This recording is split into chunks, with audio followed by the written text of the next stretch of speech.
Assalamualaikum warahmatullahi wabarakatuh. Kembali lagi bersama saya Dek Gala DG Channel. Hai. Oke, sekali ini kita akan melanjutkan ke cerita dua kera kembar alas wetan. Masih di serial Diosita Jagat Segoro Demit, guys. Bule, nyayor apa bule? Kok enak tenan to iki? Oke, tanpa berlama-lama langsung saja.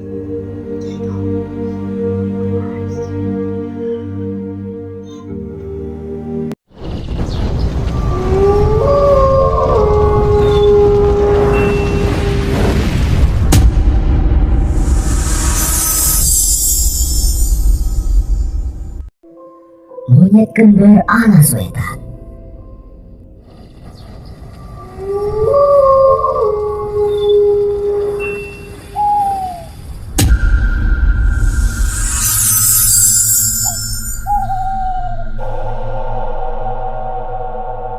Dua ekor kera terlihat melompat dari satu pohon ke pohon lainnya, seolah acuh tak acuh dengan keadaanku yang terbaring lemas. Aku mengira tidak ada lagi harapan hidup untukku yang telah tersesat selama 3 hari di hutan ini. Namun ternyata tiba-tiba tetesan air mulai memasuki mulutku sedikit demi sedikit. Setiap tetesannya seolah mengembalikan kembali kesadaranku. Kera. 2 ekor kera itu bergantian mengisi mulutku dengan air dan beberapa biji-bijian yang membuatku kembali bisa menggerakkan tubuhku. Namun tepat ketika aku mulai bisa bangkit, dengan segera mereka berlarian meninggalkanku masuk ke dalam kegelapan hutan. Linggar Sasena, itu namaku. Hanya seorang mahasiswa biasa dari keluarga biasa dan dengan nilai rata-rata. Lalu kalian pasti bertanya, apa yang menarik dari kisahku ini?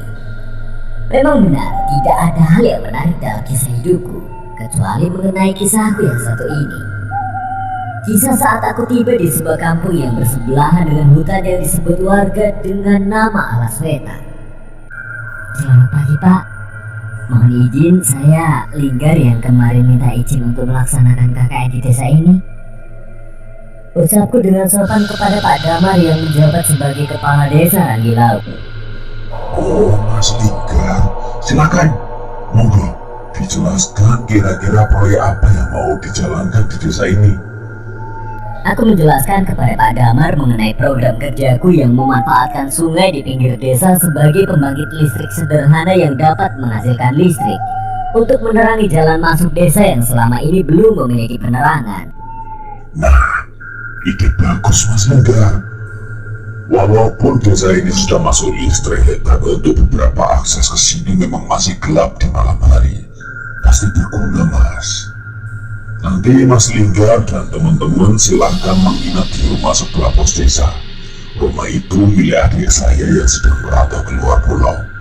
Silakan digunakan, tapi tolong dijaga ya. Setelah mendapatkan izin, aku kembali keluar menemui Via dan Linus, teman yang sekelompok denganku dalam menjalankan program kerja ini. Karena memang bukan hanya kelompok kami yang melakukan KKN di tempat ini. Mas, mau ke sungai ya? Tiba-tiba seorang ibu bertanya kepada kami yang memang berniat melakukan survei ke sungai. Iya, Bu. Kami mau mengecek lokasi lebih detail, Bu. Jawab Linus dengan sopan.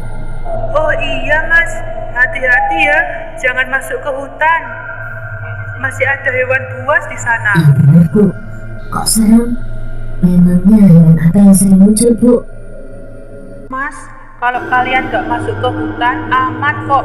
Di sana ada kera atau monyet buas yang sering menyerang warga yang masuk ke hutan. Kami saling berpandangan seolah sepakat untuk menuruti nasihat ibu warga desa itu.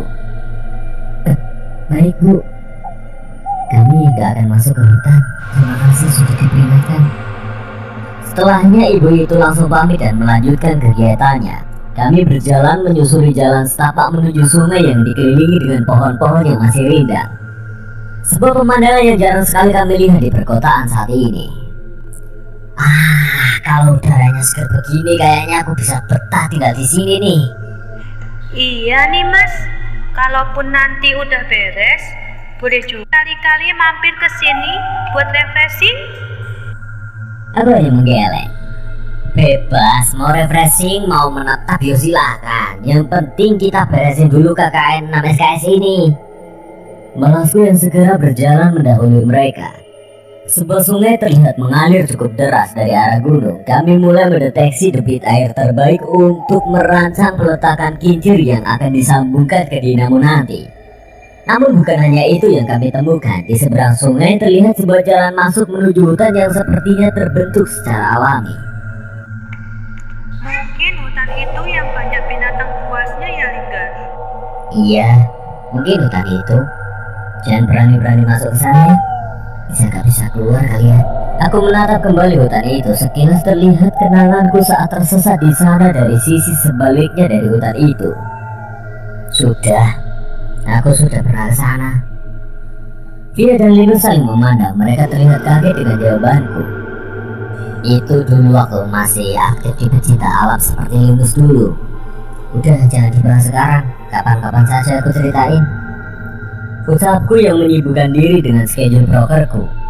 Sebuah rancangan kasar berhasil kami buat. Linus cukup mudah mengenali medan. Dia dengan cepat bisa membuat rancangan kasar dari arahan yang kuberikan. Alhasil akhirnya kami mampu menyelesaikan tujuan kami walau sedikit melewati waktu maghrib dan langit mulai gelap. Sesaat sebelum kembali, mendadak dia berhenti dan menoleh ke belakang, tepat ke arah gerbang masuk hutan ini.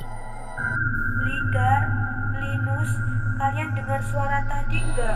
Aku dan Linus saling beradu pandang dan segera menggeleng karena memang kami tidak mendengar suara apapun di sana, dan akhirnya kami melanjutkan perjalanan untuk kembali ke desa. Merasa lelah dengan aktivitas seharian ini, kami segera kembali ke rumah singgah. Sebuah obrolan singkat terjadi di antara beberapa kelompok sebelum akhirnya kami beristirahat di kamar kami masing-masing. Kamar pria diisi oleh 6 orang. Walaupun cukup banyak, kamar ini masih terasa cukup lega sehingga kami bisa tidur dengan nyaman. Sampai tiba-tiba aku mendengar suara yang membuatku tersadar. Semula aku mendengarnya seperti bisikan biasa, namun lambat laun suara itu mulai terdengar seperti mantra yang membuatku merasa merinding. Sebelum aku sempat terbangun, terdengar suara seseorang di antara kami berdiri dan mengambil sesuatu dari tasnya. Pergi! Jangan mencari perkara dengan teman-temanku! Terdengar suara Linus menjadi berat seperti mengancam. Seketika suara bisikan itu menghilang dan kami bisa tidur kembali dengan tenang. Sayangnya tidak dengan kamar perempuan. Menjelang subuh kami dikejutkan dengan suara pintu kamar yang digedor dengan keras. Linggar, Linus, bangun! Tolong! Terdengar suara perempuan yang ku kenal. Itu adalah Ratna, teman satu jurusan kami juga, yang juga mengerjakan program kerja dengan kelompok lain. Kenapa Ratna? Ada apa? Ucapku membuka pintu disusul dengan anak-anak lain yang juga kaget dengan ketukan pintu Ratna. Linggar, tolong! Dia nggak sadar. Tinggal lakunya aneh. Cerita Ratna yang segera membuat kami segera bergegas menghampiri Via, teman sekelompokku itu. Aku memerintahkan Ratna untuk melapor ke Pak Damar sementara kami mengecek keadaan Via. Memang cukup aneh, di kamar perempuan terlihat beberapa orang memegangi Via yang terlihat melotot dan meronta seperti kesurupan. Via, kamu kenapa Via? Tanyaku yang benar-benar bingung harus berbuat apa. Bacakan doa-doa yang kita bisa. Kalau Via memang kesurupan, semoga saja doa dari kita bisa membantu. Perintah Linus. Dengan segera kami membacakan doa-doa yang kami bisa sehingga akhirnya Via berhenti meronta. Namun itu bukan akhir masalah. Sebaliknya Via mendekatkan wajah pucatnya kepadaku, memiringkan kepalanya sambil menyeringai.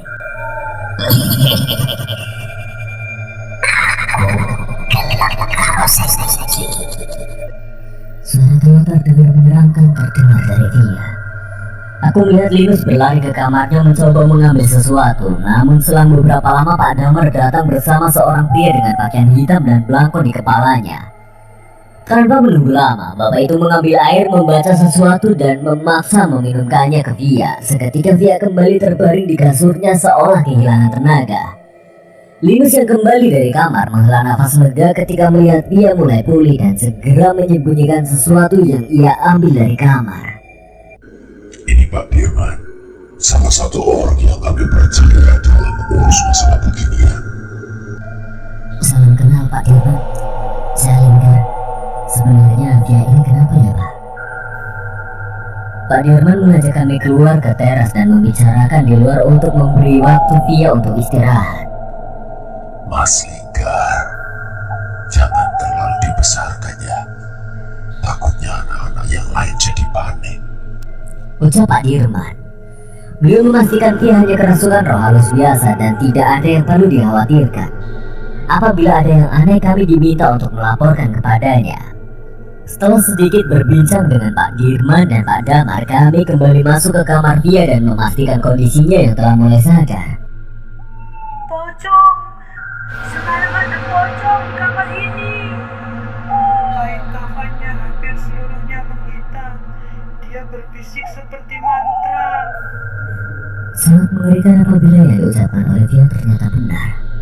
Namun ucapannya mengingatkanku pada kejadian semalam di kamar kami juga. Tapi sepertinya aku tidak perlu menceritakan hal ini agar tidak memperparah keadaan. Setelah kejadian itu, anak-anak saling bergantian menjaga Via di rumah singgah, sementara aku dan Linus melanjutkan prokerku di sungai terlebih dahulu sebelum nanti bergantian menjaga Via. Saat mencapai tengah hari, entah halusinasi atau bukan, mendadak aku melihat Via berjalan sendirian di seberang sungai, berjalan sendirian. Linus, itu Via? Tanyaku memastikan pada Linus. Ia menoleh namun seperti tidak melihat apa-apa. Gak ada apa-apa di sana. Kamu kali terlalu khawatir. Dia kan di desa, dijaga sama anak-anak. Sepertinya aku setuju dengan ucapan Linus, karena setelahnya aku tidak melihat lagi sosok seperti Via di pintu masuk hutan. Menjelang tengah hari kami segera kembali ke desa, namun di sana terlihat warga sedang ramai seolah mencari sesuatu. Ligar, Via hilang Ligar. Ucap Rata yang segera menghampiriku ketika masuk ke desa. Bener kamu, bukannya pada gantian jagain? Iya, aku yang jaga. Aku sama sekali gak lihat siapapun keluar dari kamar. Jendela juga tertutup, tapi pas mau ngantar makan siang tiba-tiba Via gak ada. Aku tidak tahu harus berbuat apa. Kami membantu mencari ke seluruh penjuru desa hingga petang namun tidak menemukan jejak Via. Hingga jangan-jangan ya kamu lihat masuk ke hutan itu benar Via? Tanya Linus. Aku berpikir sejenak dan membayangkan kemungkinan buruk yang terjadi. Dengan segera aku melapor kepada Damar berharap mereka mau membantu mencari keberadaan Via. Sudah, Mas Linggar ke desa saja. Tunggu di sini bersama yang lain biar saya dan pemuda desa yang mencari ke hutan. Ucap Pak Damar. Aku tidak setuju, begitu juga dengan Linus. Kami memaksa untuk pergi sementara kelompok lain tetap di desa. Saya juga ikut. Mudah-mudahan kemampuan saya bisa menjaga supaya kita semua bisa kembali dengan selamat. Tiba-tiba Pak Dirman datang menghampiri kami dan Pak Damar. Dengan peralatan seadanya yang kami punya, kami memasuki hutan yang penuh dengan berbagai macam tumbuhan semak belukar. Tidak seperti hutan yang sering kami lihat di setiap perjalanan. Hutan ini benar-benar terasa seperti hutan liar di mana jalur untuk berjalan saja sulit untuk dicari. Sekelebat aku melihat seperti kobaran api menyala dari sisi hutan. Namun saat aku menoleh hanya kegelapan yang terlihat di sana. Mungkin saja itu cahaya api dari obor warga, pikirku. Tak lama setelah itu, terlihat dari kegelapan hutan beberapa pasang mata memantau kami dari kegelapan. Suara keras saling bersautan terdengar mengelilingi kami. Jangan sampai ada yang terpisah dari kelompok. Mereka mulai terusik. Ucap Pak Dirman. Setelah membacakan satu doa atau mantra, Pak Dirman membakar sebuah kayu seukuran lengan dan melemparkannya ke arah kegelapan hutan itu. Seketika api itu berubah menjadi kobaran yang mengusir keberadaan kera-kera itu. Namun sayangnya tidak semudah itu. Kera-kera yang kabur itu segera kembali ketika sepasang kera mengeluarkan suara seolah memberi perintah kepada pasukannya. Sekumpulan kera itu kembali menyerang kami dipimpin seekor kera yang terlihat paling pintar di antara mereka. Satu persatu mereka menyerang, mencakar, berusaha mengusir kami dari wilayah kekuasaannya. Pak Dirman, ini terlalu berbahaya. Sebaiknya kita kembali dulu. Perintah Pak Damar. Aku setuju walaupun dengan berat hati, namun itu pilihan terbaik dibanding pencarian ini. Malah memakan korban lagi. Jangan, kita udah deket. Seharusnya perempuan itu tidak jauh dari sini. Harusnya kita bisa mengurus kera-kera sial ini. Ucap Pak Dirman yang sekali lagi membacakan mantra untuk membesarkan api yang ada di obornya sehingga kera-kera itu mulai merasa terancam. Dengan ucapan Pak Dirman, kami semua berusaha sekuat tenaga membalas serangan kera-kera itu. Dengan obor kayu, batu, kami berusaha sekuat tenaga menahan serangan kera-kera itu hingga satu persatu kera itu tidak berdaya. Terlihat dengan bantuan warga desa, Pak Dirman bisa fokus menghadapi kedua kera yang memimpin pasukan kera yang melawan kami. Sekilas aku melihat pertarungan mereka tidak seperti pertarungan biasa. Pak Dirman menggunakan ajian di setiap pukulannya hanya untuk menghadapi kedua kera itu. Pukulan demi pukulan dihantamkan oleh Pak Dirman ke tubuh kera kecil itu hingga beberapa kali terpental. Namun seolah tidak mau menyia-nyiakan kesempatan, Pak Dirman mencabut sebuah pisau kecil dari sakunya dan bersiap menusukkannya pada kera yang sudah tidak berdaya itu. Sekilas aku teringat mengenai keberadaan kera yang menolongku saat tersesat di hutan ini. Pak Dirman, sudah! Ucapnya segera menarik tubuh Pak Dirman dan menahannya untuk membunuh kera itu. Minggir Mas Lenggeran, kera itu harus mati agar tidak ada lagi yang mengganggu warga desa yang masuk ke hutan. Aku sekuat tenaga menahan Pak Dirman dan segera mengecek kondisi kedua kera yang terbaring tak berdaya. Sudah Pak, mereka sudah mati, tidak ada nafas lagi. Jangan berbuat lebih jauh dari ini. Ucapku yang setengah berbohong karena tidak tega apabila melihat kera-kera ini dihabisi dengan brutal oleh Pak Dirman. Ya sudah, kalau tidak ada halangan lagi kita lanjut saja. Ke arah mana Pak Dirman? Pak Dirman memejamkan mata sejenak dan menuju ke arah utara, tempat di mana cahaya bulan menerangi dari sela-sela tanaman yang rindang. Kami berjalan cukup lama sebelum akhirnya seorang pemuda menuju ke sebuah tempat yang dikelilingi bebatuan berlumut. Itu Pak! Ucap pemuda itu. Kami menoleh terlihat bayangan seorang wanita sedang berdiri di tengah bagian hutan yang lapang itu. Jangan-jangan itu Mbak Fia. Ucap Pak Damar yang mulai merasa lega dan segera mengajak kami mengecek ke sana. Kalian jalan duluan. Sepertinya saya sedikit terluka akibat kera-kera tadi. Saya obatin dulu Pak. Ucapku sambil mempersiapkan kotak P3K, namun segera ditolak oleh Pak Dirman. Sudah sana, sebut temanmu dulu. Saya tidak apa-apa. Setelah meyakinkan luka Pak Dirman tidak parah, kami segera menghampiri sosok wanita yang berdiri di tengah hutan itu. Itu adalah salah satu bagian hutan dengan tempat yang cukup lapang dibandingkan sekitarnya, walaupun masih ada pohon di setiap beberapa meter. Via! Ucapku memanggil wanita yang berdiri di tengah kegelapan hutan itu. Sayangnya ia tidak menjawab sama sekali. Aku menghampirinya mendekat. Aku bisa memastikan bahwa itu Via dari pakaian yang ia pakai. Namun saat mendekat aku mulai sadar bahwa Via sedang menatap terpaku ke sebuah sudut hutan. Tiba-tiba Via menoleh ke arahku dengan wajah yang pucat dan air mata yang mengalir tanpa henti dari matanya. Lanjutnya, Linus dan seluruh warga desa merasa bingung dan segera mendekat ke arah Via. Sudah Via, tenang aja, ayo kita kembali. Tetap Linus yang berusaha menenangkan Via. Sayangnya seketika sebuah angin besar bertiup hingga mematikan beberapa obor yang kami bawa dan menciptakan kegelapan yang semakin pekat. Kita sudah tidak bisa kembali. Tapi yang semakin tidak mampu menahan tangis. Tiba-tiba seorang pemuda yang membantu kami terjatuh dan bertindak aneh. Ia merangkak dengan melebarkan tangan dan kaki dengan lidahnya yang menjulur tanpa henti dan membenturkan kepalanya ke batu. Mas, kamu kenapa Mas? Ucap Pak Damar yang berusaha mencari tahu keadaan pemuda itu. Pemuda itu tidak menjawab dan hanya terus membenturkan kepalanya ke batu hingga darah dari kepalanya menetes di tanah.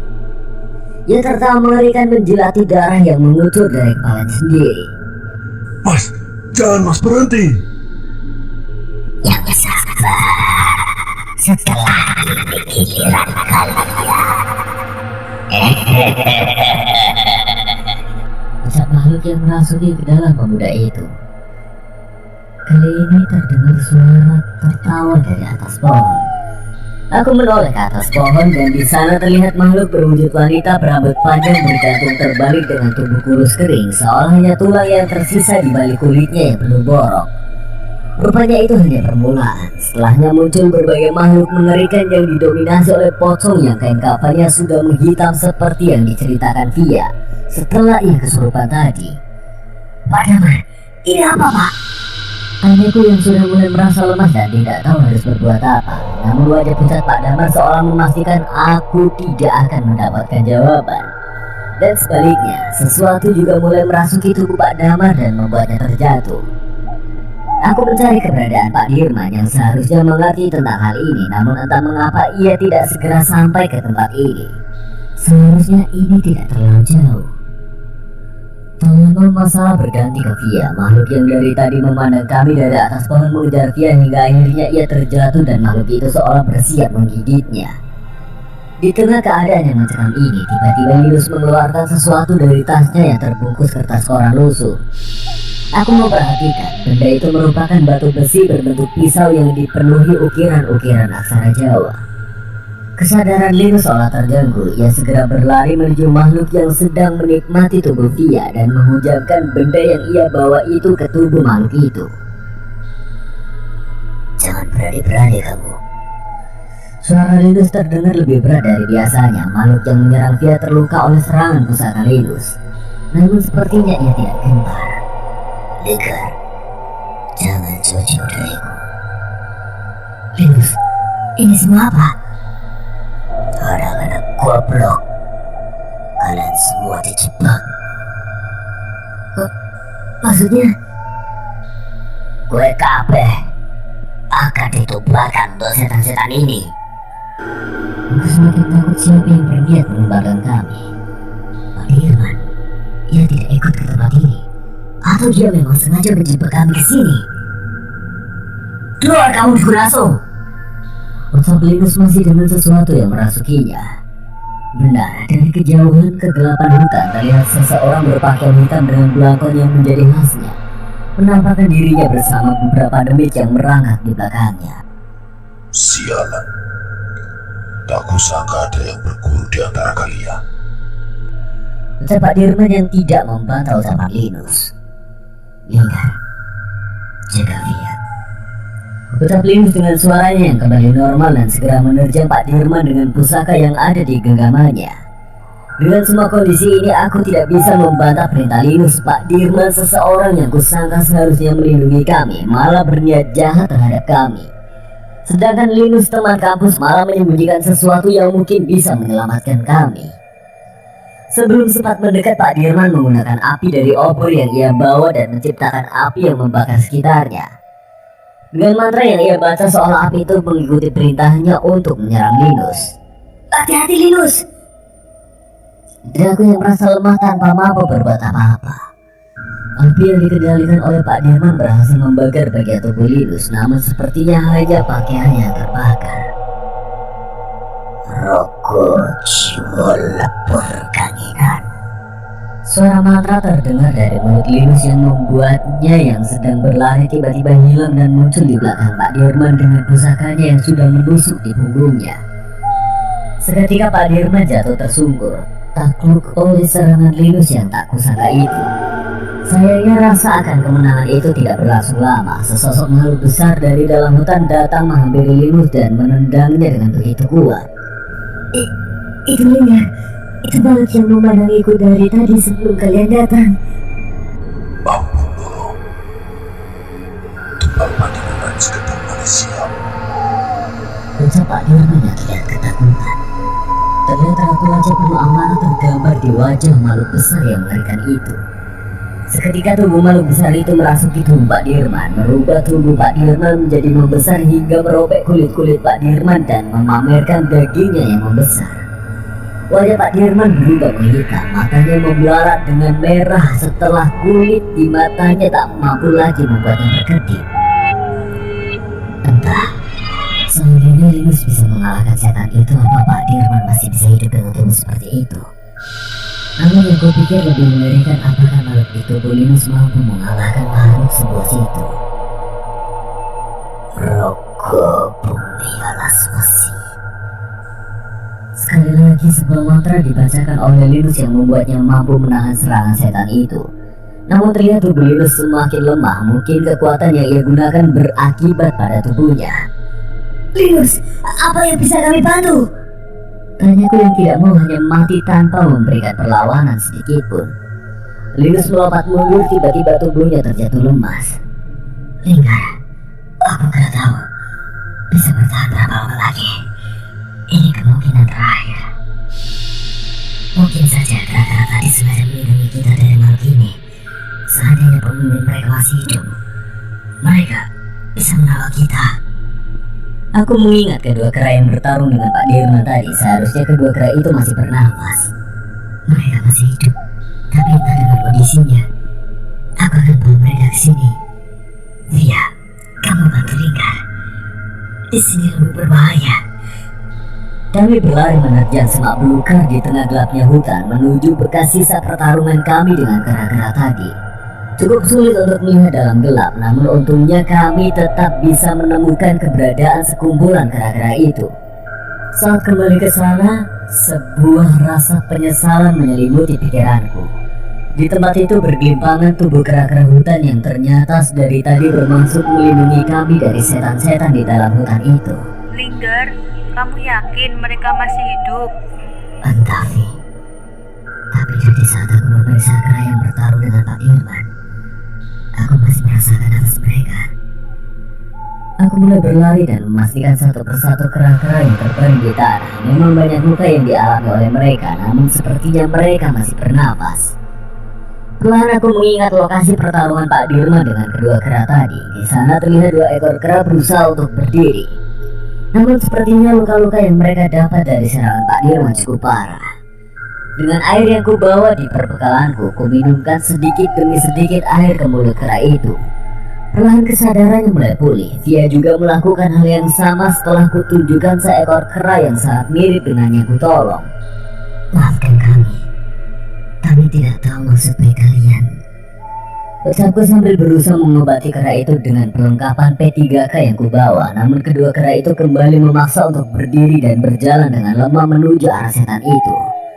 Seolah mengerti maksud mereka, aku dan Via segera menggendong kedua kera itu dan membawanya berlari secepat mungkin ke tempat Linus bertarung. Kali ini tidak butuh waktu lama bagi kami untuk kembali dengan jalur yang sudah kami hafal, dan kami kembali harus melihat Linus bertarung. Tidak, Linus yang bertahan mati-matian dari serangan setan yang merasuki tubuh Pak Dirman. Linus, kami membawa mereka. Linus menoleh dan segera melompat ke arah kami. Maafkan kami, kini giliran kalian, ucap Linus yang segera menggendong kedua kera itu. Rokok kayangan, nampo pangasi. Sekali lagi suara berat itu kembali membacakan mantra dari tubuh Linus dan tiba-tiba kedua kera itu bisa bangkit walaupun masih dengan luka-luka di tubuhnya. Pak Dirman yang melihat hal itu segera berlari ke arah kami dan bersiap menyambarkan sebuah pukulan. Namun salah satu kera berjalan menghampirinya dan menahan pukulannya dengan sebuah bayangan lengan kera besar yang keluar dari lengannya. Akhirnya Linggar, jangan tinggalin tubuhku di sini ya, ucap Linus yang segera terjatuh dan kehilangan kesadaran setelah menggunakan keseluruhan kekuatannya. Kera yang seekor lagi melompat ke tubuh Pak Damar dan pemuda desa. Seketika setan-setan yang merasuki mereka segera meninggalkan tubuhnya. Mas Linggar, ada apa ini? Hanya Pak Damar dengan tubuh yang lemas dan penuh luka akibat perbuatan demit yang merasukinya. Ini semua perbuatan Pak Dirman. Sekarang lebih baik Pak Damar dan semuanya segera tinggalkan tempat ini. Tolong bantu Linus juga. Dia yang membuat kita bisa hidup sampai sekarang ini. Aku tahu kondisi kedua kera ini pun tidak mampu untuk mengalahkan demit yang merasuki Pak Dirman. Setidaknya Pak Damar bisa membantu semuanya untuk meninggalkan hutan ini. Kami berlari keluar hutan dengan panduan salah satu kera itu. Pak Dirman yang tengah dirasuki mengejar kami dan terus melancarkan serangan yang bahkan dapat menumbangkan pohon. Untungnya setiap serangan itu ditahan oleh seekor kera yang berkali-kali mengeluarkan bayangan kera raksasa dari setiap serangannya. Namun saat sampai di ujung hutan, pertempuran tak lagi dapat dihindari. Setan dalam tubuh Pak Dirman masih berusaha meninggalkan hutan, namun kedua kera itu terus menahannya hingga luka-lukanya semakin bertambah.